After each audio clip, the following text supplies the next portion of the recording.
দাঁড়িয়েছি এসে সেই কিনারায়, যেথায় শুরু মহারণ, অধ্যবসায় একাগ্রতা দিয়ে সাধন করতে হবে সমস্ত কর্মযজ্ঞ। আমি অঙ্গরাজ, দুর্যোধনের সখা, কৌরব পক্ষের যোদ্ধা, পাণ্ডব পক্ষের প্রতি যোদ্ধা আমার প্রতিপক্ষ, কিন্তু শত্রু নয়, শুধু একজন ছাড়া, সে অর্জুন।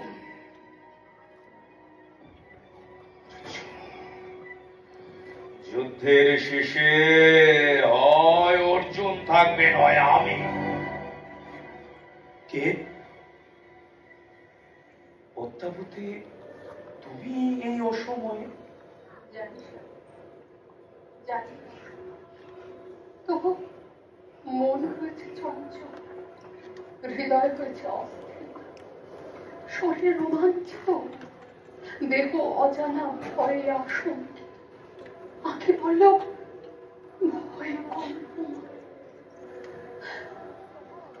যুদ্ধের প্রারম্ভে এইসব উপসর্গ স্বাভাবিক, পদ্মা, খুব স্বাভাবিক।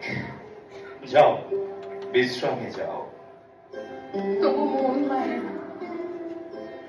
জানি সকলের কাছে এই সময় এই সমস্ত উপসর্গ স্বাভাবিক, কিন্তু এই উপসর্গের মধ্যেই তো আছে ভবিষ্যৎ ফলের নির্দেশ। তাই মন হয়েছে ভীষণ ব্যাকুল।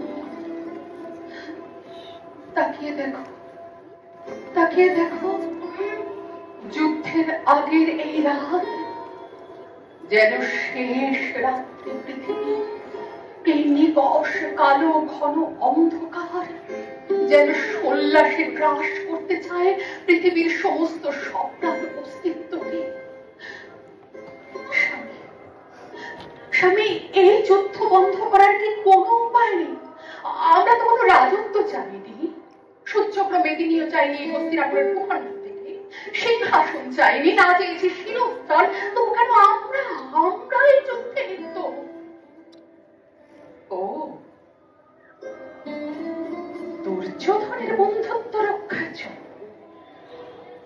দুর্যোধনের বন্ধুত্ব রক্ষার জন্য নিঃশেষ করে দিতে হবে সাজানো সংসার,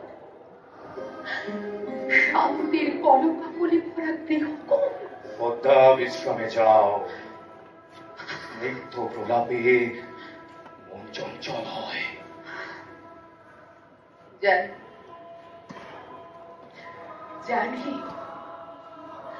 সংসারের প্রয়োজন তোমার কাছে আছে তুচ্ছ, কিন্তু আমার কাছে তো নয়। আমি আমি আমি সারা জীবন ধরে শুধু সংসার চেয়েছি, সেই শৈশবকাল থেকে। ভূর্য পাতার আচ্ছাদনে আমার বীর স্বামীকে নিয়ে শান্তির খবর, কিন্তু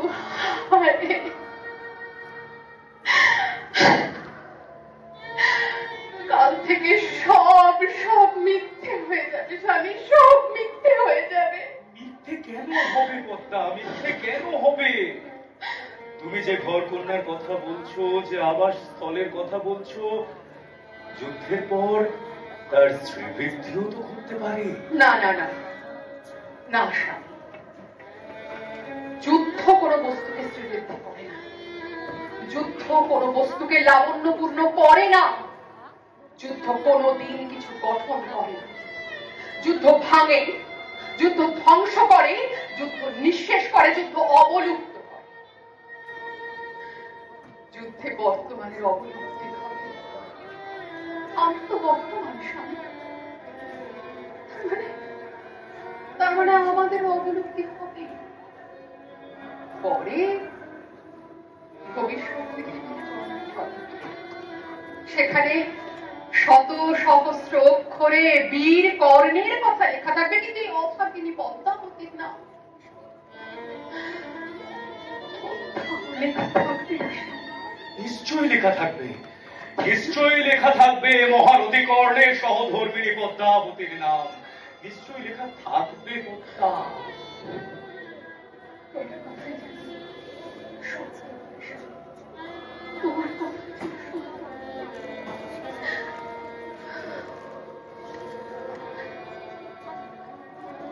দেখো দেখো, একটু একটু করে আকাশের গায়ে লাগছে। আশ্চর্য, এ রং তো সৃষ্টির রং নয়, এ রং ধ্বংসের রং, এ রং যুদ্ধের রং, এ রং বিনাশের রং।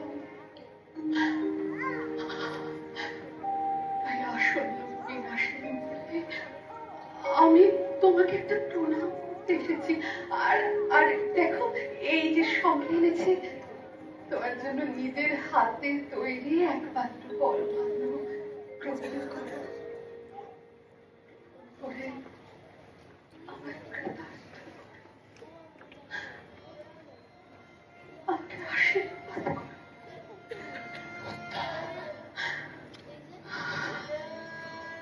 আমি প্রার্থনা করি,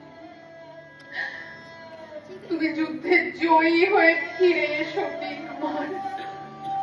ফিরে আসবো, ফিরে আসবো, ফিরে আসবো।